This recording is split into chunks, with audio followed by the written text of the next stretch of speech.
Olá, bom dia, boa noite, não sei que hora que você vai ver esse vídeo, mas a gente está no canal do Sercom, que é o Centro Espírita aqui na Vila Madalena, em São Paulo, e a gente faz leituras de livros da doutrina espírita. A gente está lendo o livro do Chico Xavier com Emmanuel, que se chama Caminho, Verdade e Vida. Mas antes, se vocês gostam desse tema, do espiritismo, de conhecimento, você pode se inscrever no nosso canal, dar o seu like, porque isso nos ajuda a continuar a divulgar esse espaço. O livro Caminho, Verdade e Vida tem vários capítulos, nós estamos no capítulo 78, e o título é Verdades e Fantasias. E a epígrafe desse texto, que o Emmanuel usou, é assim: mas porque vos digo a verdade, não me credes. Foi dito por João, capítulo 8, versículo 45. Eu vou começar a ler o texto e vou fazer algumas intervenções, porque é um texto muito filosófico e é um texto de advertência, porque todos nós que estamos no caminho da espiritualidade, nós podemos às vezes ser iludidos por ideias que são falsas. E geralmente essas ilusões podem vir de conhecimentos ou de pessoas que se dizem donos da verdade, que gostam de profetizar em nome de Jesus, mas não são pessoas que têm o conhecimento ou a verdade dentro do seu coração e falam coisas erradas, só que são coisas fantasiosas. Então assim, eu queria falar um pouco sobre verdade e fantasia. A verdade está escrita dentro da nossa consciência, segundo Jesus, né? Ele sempre fala que a verdade está dentro de nós. E a fantasia faz parte da humanidade desde a época do desenvolvimento da humanidade, né? Descobriram-se dentro das cavernas desenhos que os homens das cavernas faziam para empoderá-los, para eles terem coragem para ir lá e caçar os bichos, né? Então a fantasia não é necessariamente uma coisa ruim. E a verdade é necessariamente uma necessidade do aprendizado do ser humano. Só que a verdade, ela vem sendo revelada para nós aos poucos. Quer dizer, a gente não pode, você não pode ensinar para uma criança uma coisa que ela não vai poder compreender. Então você vai assim explicando aos poucos as coisas. E na espiritualidade é a mesma coisa. O problema é que o ser humano tem uma tendência a seguir os outros, assim, aquela famosa Maria vai com as outras, né? Então uma pessoa vem lá e te conta uma história, sei lá, uma lenda, né? Fala assim, eu passei por baixo de uma escada e fiquei com azar. Passou um gato preto na minha frente e fiquei com azar. Então a gente vai acreditando nessas coisas. Também a questão das verdades que são contadas pelas religiões, diversas religiões, né, que foram criadas desde a época da antiguidade, onde as pessoas inventavam verdades. Por que eu falo inventavam verdades? Porque você não entende um fenômeno da natureza e você atribui isso a um deus, por exemplo, o vulcão, né? Você tinha que oferecer pessoas vivas dentro do vulcão para o vulcão se acalmar. Então essas são as falsidades que a gente usava, são fantasias que o ser humano usa, né, na verdade, para explicar o que ele não entende. Fantasia ruim? Não. Você pode direcionar sua fantasia para educar uma criança, para ela aprender na teatralidade das fantasias, a se expressar melhor. Você usa a fantasia para desenvolver a sua criatividade musical, sua literatura. Tem todas as ficções que são ferramentas de compreensão da humanidade. O ruim da fantasia é quando ela começa a se misturar com o autoconhecimento.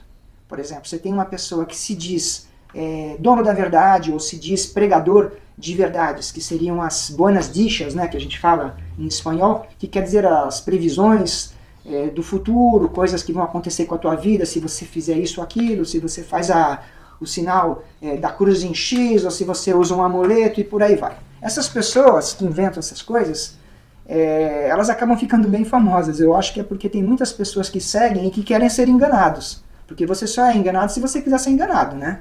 Se você tem consciência da tua verdade que está dentro de você mesmo, você não vai se deixar ser enganado. Então assim, a gente pode até fazer uma analogia com uma pessoa verdadeira e uma pessoa falsa. Você está conversando com uma pessoa e você olha para essa pessoa bem no olho e fala assim, essa pessoa ela está falando mentira, ou ela não está sendo verdadeira. Você simpatiza mais com a pessoa verdadeira ou com a falsa? Eu simpatizaria mais com a verdadeira, mas tem muitas pessoas que se deixam levar. Por quê? Porque a pessoa falsa, às vezes ela tem técnicas. Eu vou explicar como são essas técnicas. Por exemplo, a pessoa vem te bajula, ela começa a te elogiar demais, ela usa aquela coisa de falar que você é melhor que os outros, ou você começa a se achar assim também, porque você começa sei lá, a ser uma pessoa importante e tudo, e você começa a pisar em cima dos outros. Isso não dá. Quer dizer, vamos usar a humildade, que é o que Jesus sempre fala pra gente, né? Que sem humildade não existe um verdadeiro conhecimento. E assim, já que a gente está falando de Jesus ele afirmava assim, mas porque vos digo a verdade, não me credes. Por que ele falava isso? Porque você fala uma verdade para uma pessoa que o coração está cheio de mentiras, essa pessoa vai bater e vai reverberar, quer dizer, não dá sintonia. Então, para que a gente possa entender a verdade, a gente tem que ter um coração mais puro. E isso a gente consegue através do autoconhecimento, da reforma íntima, né? Então, vamos ver, assim, quais que são os perigos de a gente se deixar envolver por isso? Primeiro que, do momento que a gente é aprendiz, a gente está aprendendo, a gente está recebendo conhecimento. Então, se a gente, quanto mais verdadeiro esse conhecimento, mais fácil da gente progredir. Do momento que a gente já sabe que a gente vai ensinar para os outros, que a gente passa de aprendiz para professor, a gente também tem que ensinar verdades. Se a gente começa a semear fantasias, misturar os conceitos, a gente vai começar a fazer uma bela de uma confusão. E isso não vai ser legal nem para quem está ensinando, nem para quem está recebendo. Eu acho que nos centros espíritas, tudo isso, a gente tem que ter muita consciência disso, da nossa responsabilidade, daquilo que a gente está passando para as pessoas, do teor dos conhecimentos, né? Saber modular isso também. Às vezes você tem uma pessoa que entrou no centro espírita que ele não entende nada de encarnação, de níveis de espíritos que a gente fala zombateiros, espíritos sábios, né?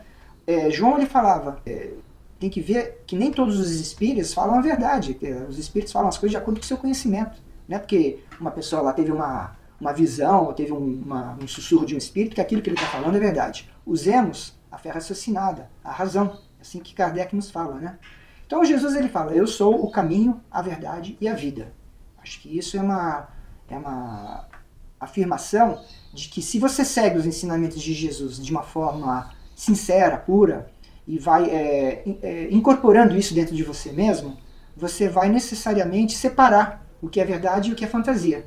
Mas não vamos endemoniazar a fantasia, eu não quero fazer isso. Eu acho que a fantasia, ela tem que existir dentro da sua necessidade, da fase que a gente vive nessa humanidade. A gente vive num planeta de expiações e provas, onde não somos perfeitos, estamos aqui para aprender. E aprender quer dizer errar. Quer dizer, a gente vai errar, vai se questionar e vai ter a liberdade de escolha. Quer dizer, a verdade não é uma coisa imposta, ela não é assim, uma regra ou ela não é uma fórmula, é uma conquista. Naquela oração Aprendizes do Evangelho fala assim, né? Pai Celeste, Criador, Fonte Eterna de Bondade, auxilia-nos, Senhor, a conquistar a verdade. Então a verdade a gente conquista através do nosso esforço, muito esforço, tá? Não é uma coisa fácil. A espiritualidade não é um mar de rosas. A questão agora é a gente entender como que vamos conquistar essa verdade, tá?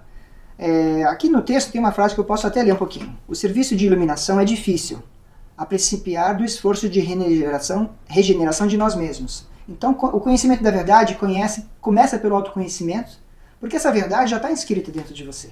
O Kardec, ele falava que, acho que numa das perguntas que eles fizeram, onde está escrito a verdade? Está escrito dentro do seu coração. Quer dizer, o ser traz dentro de si, impressa em seu coração essa verdade. A gente só desconhece essa verdade porque tem tantas mentiras ou tantas inverdades que a gente vai aprendendo quando a gente vai evoluindo, e a gente não consegue ver o óbvio. O que é o óbvio? É o primeiro mandamento. É amar a Deus, sobretudo, e ao próximo como a ti mesmo. Jesus falou que isso resumia todos os 10 mandamentos. Né? Então, assim, vamos assim finalizar isso. Bom, quando a gente fala de verdade, a gente não pode deixar de falar de ética, né? E ética é uma coisa que vem lá da Grécia, assim, com Sócrates, que ele falava assim, conhece a ti mesmo. E essa busca da ética é a forma que você vai transparecer aquilo que você é. Quer dizer, você não pode falar uma coisa e ser outra coisa, né? Então Jesus, ele falava assim, você deseja ao próximo aquilo que você deseja para ti. E você tem que ser o exemplo, né? Vamos dar o exemplo, por exemplo, de você saber diferenciar o que é verdade e o que é mentira. Jesus, ele falava assim, você conhece a árvore pelos frutos, né? Então não adianta uma pessoa ela falar maravilhas e quando você olha no chão só tem maçã podre, só tem coisa ruim no chão. As pessoas, elas têm que tomar cuidado com o que elas falam e o que elas são. O exemplo, né? A gente tem que dar o exemplo do que a gente quer ser. Então acho que a ética, dentro do que a gente está falando, você tem que estudar, você tem que compreender o que é ética, você tem que ir na fonte dos conhecimentos, né? Estudar o Evangelho, estudar os textos gregos da Antiguidade, né? Não ficar só na superficialidade, aprofunda nos assuntos, vai buscar assim, os sentidos que essa verdade e essa fantasia representam na humanidade, onde ela se aplica, e você vai crescer com isso, né? Não fique assim só nos dogmas ou só nas frases prontas, né? Aprofunde, seja uma pessoa que vai entrar dentro de você mesmo. A verdade, a nossa felicidade no mundo depende disso, da gente compreender essa verdade. Quer dizer, a gente vai ter uma capacidade de aproveitar uma vida assim que é uma coisa pequena relacionada ao universo, só que é muito importante a gente dar valor a essa vida que a gente tem hoje e tirar o melhor proveito possível de tudo isso, né? Então vamos agradecer agora a Deus, a Jesus, por ter tido essa oportunidade de estar discutindo esse assunto aqui, Verdades e Fantasias. Recomendo a todos a leitura do texto integral que vai estar postado aqui pra gente, porque, como eu disse na outra vez, cada um tem uma interpretação. Então é muito importante você ler isso e tirar suas próprias conclusões. E se você não estiver de acordo com alguma coisa que eu falei, posta aí a sua mensagem embaixo, a gente discute. A gente está num canal de troca, né? Então vamos agradecer a Jesus e que tenham uma ótima semana. E conto aí com o like de vocês. E até a próxima.